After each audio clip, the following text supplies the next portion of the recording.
আল্লাহ বলে সূর্যের কি মা আছে? আমরা বলি নাই। চাঁদের কি বাপ আছে? আমরা বলি নাই। জমিনের কি মা বাবা আছে?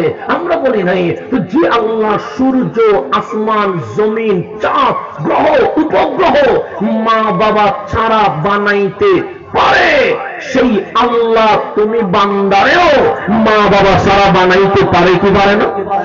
পারেনি। এত কাহিনী করলেন কেন? আমার মায়ের সাথে আমার বাবার বিয়ে দিয়ে দিয়েছেন। আমার মায়ের পেটে আমার রুহের জগৎ থেকে আনলেন। 1 মিনিটে মায়ের পেট থেকে বের করা যাইতো তো? 1 ঘন্টায় বের করা যাইতো? 1 দিনে বের করা যাইতো? সেই মালিক আপনাকে আমাকে 10 মাস 10 দিন মায়ের পেটের ভিতরে রেখে দিয়েছে। মালিক এত কাহিনী কইলা কেন? আল্লাহ বলে বান্দা বুঝস নাই বুঝি? আমরা বললাম বুঝি নাই।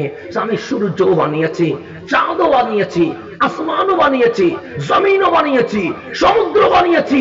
কেমনে বানালাম? কোরআন পড়। আমরা কোরআন পড়লাম। আমার কোরআন বলছে বিল্ডিং বানাইতে তোর কষ্ট হয়, রাস্তা বানাইতে তোর কষ্ট হয়, ব্রিজ বানাইতে তোর কষ্ট হয়। রহমান যখন কিছু বানাইতে চায় শুধু বলে কোন হয়ে যা, ফায়াকুন, অটোমেটিক হয়ে যায়। তাহলে আমার মালিক অর্ডার করে। কি করে? আমি যদি বলি বাতাস আয়, বাতাস কি আসবে? আমি যদি বলি বৃষ্টি পড়, বৃষ্টি কি হবে? কেন? আমার হুকুমে বৃষ্টি চলে না, আমার হুকুমে গরমও আসে না, আমার হুকুমে কুয়াশাও কমে না। কিন্তু আমার মালিক বলছে আমি শুধু বলি কোন হয়ে যা, ফায়াকুন, অটোমেটিক হয়ে যায়। আমি আপনারা কি আমার কথা বুঝতেছেন? কঠিন হয়ে যাচ্ছে? আমি এটা বুঝার জন্য আল্লাহ বলছে সিরু ফিল আরদ, জমিনে ভ্রমণ কর। মালিক নাসার জন্য সে না, এনজয় করার জন্য না, গার্লফ্রেন্ড নিয়ে যাওয়ার জন্য না। তো ভ্রমণ করব কেন?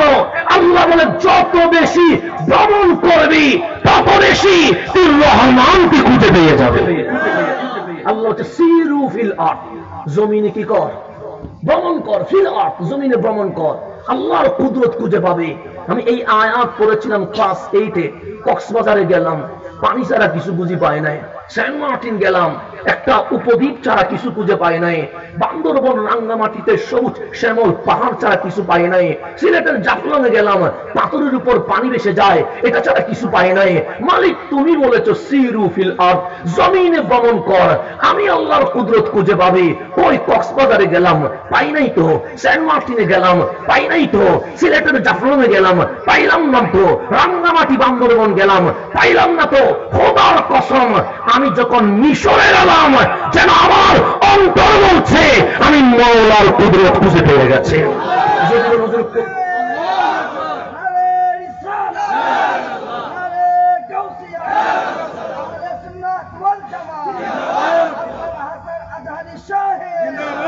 যদি বলেন হুজুর কিভাবে পাইলেন? মিশরে একটা নদী আছে, নাম তার নীল নদ। নাম কি? এটা নিয়ে বাংলাদেশের গানও আছে, ওরে নীল দরিয়া, আছে না? নাই? আছে। এটা হচ্ছে নীল নদ। আর একটা সমুদ্র আছে যেটার নাম বাহরে মুতাওয়াসসিত, আরব ভূমধ্য সাগর। আপনি মিশরের মধ্যে একটা জায়গা আছে, নাম তার মাজমাউল বাহরাইন। অসুবিধা থাক না, বাচ্চারা করতেছে, ওরা বাচ্চাদের কাজ তো বাচ্চারা করবে, ওরা কষ্ট পাইলে হবে। আমারও তো বাচ্চা আছে, বুঝলেন না? আমি তো বাপ, সেজন্য না হলে বাচ্চারা শাসন করতে পারে কি। এখন সে সামনের দিকে যায়, বাচ্চার কাজ বাচ্চারে করতে দেন। যেমন যার একটা কি আছে স্ট্যাটাস। আমি যদি রাস্তায় দৌড়ি, আমার শাসবে না, বলবে এই বয়সে আসি হুজুরি গুলো কি করতেছে। তো বাচ্চার কাজ দৌড়া, সে দৌড়ক না। লিখছেন ঈদে মিলাদুন নবী, কি লিখছেন? ঈদ মানে কি? বাচ্চা একটু চিল্লাবে তো, বাচ্চা একটু লাফাবে, বাচ্চা একটু চেঁচামেচি করবে, নাহলে ঈদের কোনো আমেজ থাকবে? তো বাচ্চারা চিল্লাইতে না দিলে ঈদ হইল কেমনে? কথা ঠিক না? আমাদের কাজ মাহফিল শোনা, আমরা মাহফিল শুনবো, এটা আমাদের জন্য ঈদ। বাচ্চার কাজ লাফানো, চিল্লানো, চেঁচামেচি করা, এটা বাচ্চার জন্য ঈদ। মা বোনরা ঘরের মধ্যে বসে মাহফিল শুনছে, এটা মা বোনদের জন্য ঈদ হয়ে গেছে। প্রত্যেকের একটা আলাদা আলাদা ঈদ আছে, কথা ঠিক না? এখনো সে সামনে দিকে গভীরভাবে খেয়াল করবেন। মিশরে একটা জায়গা আছে, তার নাম মাজমাউল বাহরাইন। 2টা সমুদ্র মিলে একাকার হয়ে গেছে। কয়টা সমুদ্র? নীল নদ শেষ, আরব ভূমধ্য সাগর শুরু। গভীর মনোযোগ। এখানে মুসা আলাইহিস সালাম লাঠি মারার কারণে রাস্তা হয়ে গেছিল। এখানে কালিমুল্লাহ এই কুল থেকে ওই কুলে চলে গেছে, এখানে ফেরাউন ডুবে মরছে, ওইখানে মুসা আলাইহিস সালাম সৈয়দুনা খিজির আলাইহিস সালামের সাথে দেখা হয়েছে। তো জায়গাটার দাম আছে না নাই?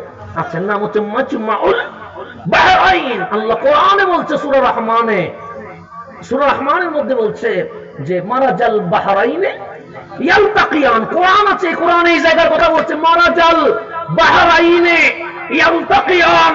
আল্লাহ বলে জমিনে ঘুরে দেখবা দুইটা সমুদ্র মিলে একাকার হয়ে গেছে। ঠিক ওই জায়গায় যখন আমি গিয়েছি দেখলাম নীল নদ শেষ, আরব ভূমধ্য সাগর শুরু, মাঝখানে দেওয়াল নাই, মাঝখানে টিন নাই, মাঝখানে পার্টিশন নাই। হাত দিয়ে দেখবেন পানি আর পানি, কিন্তু নীল নদের পানি মিঠা, পান করা যায়। নীল নদের সাইডে বাহারে মুতাওয়াসসাত, আরব ভূমধ্য সাগরের পানি, কক্সবাজারের পানির মতো লবণ, মুখে দেওয়া যায় না। এটা কি বলবেন? পানি।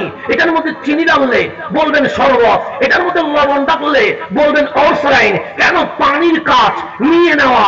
লবণ দিলেও লবণাক্ত হয়, চিনি দিলে মিঠা হয়, তিতো দিলে তিতা হয়। এটা হচ্ছে পানির বৈশিষ্ট্য। পানি বলে যা দিবি তাই নিব। তুই লবণ দে, আমি লবণের সাথে মিশে যাব। তুই চিনি দে, আমি চিনির সাথে মিশে যাব। তুই লাল রং দে, আমি লাল হয়ে যাব। তুই হলুদ